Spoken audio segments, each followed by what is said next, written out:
मुख्यमंत्री माझी लाडकी बहीण योजनेबद्दल सोशल मीडियावर सध्या खूप मोठ्या प्रमाणात अफवा पसरवल्या जात आहेत आणि या अफवांवर काही महिला विश्वास सुद्धा ठेवत आहेत आणि त्याच्यामुळे महिलांच्या मनात गोंधळ सुद्धा निर्माण होत आहेत.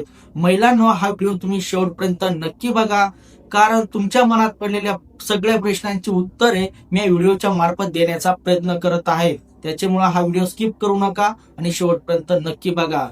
तर महिलांनो, सोशल मीडियावर फिरणारा जोरदार मेसेज म्हणजे ई-केवायसी पुन्हा सुरू झालेली आहे.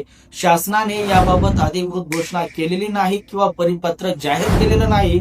त्याच्यामुळे ई-केवायसी पुन्हा सुरू झालेली नाही आणि तुम्ही अफवा पसरवत असाल तर त्याच्यावर विश्वास ठेवू नका. त्याच्यानंतर महत्वाचा मुद्दा म्हणजे लाडकी बहीण योजनेची नवीन नोंदणी सुद्धा सुरू झालेली आहे. अशा प्रकारच्या बातम्या सध्या सोशल मीडियावर फिरत आहेत.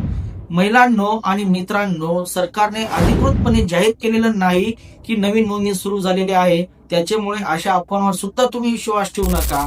त्याच्यानंतर शेवटचा मुद्दा म्हणजे प्रलंबित हप्ते तुम्हाला पुन्हा मिळणार आहेत किंवा 2 हप्त्यांचे पैसे एकत्र येणार आहेत, तसेच उद्या पैसे येणार आहेत की परवा पैसे येणार आहेत. अशा प्रकारची व्हिडिओ, मेसेज आणि बातम्या सुद्धा सोशल मीडियावर फिरत आहेत. सोशल मीडियावर फिरणारा प्रत्येक मेसेज हा शासनाने जाहीर केलेला आदेश नाही आहे.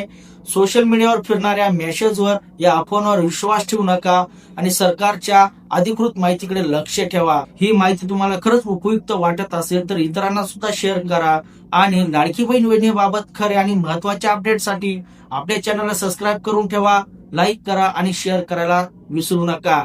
धन्यवाद.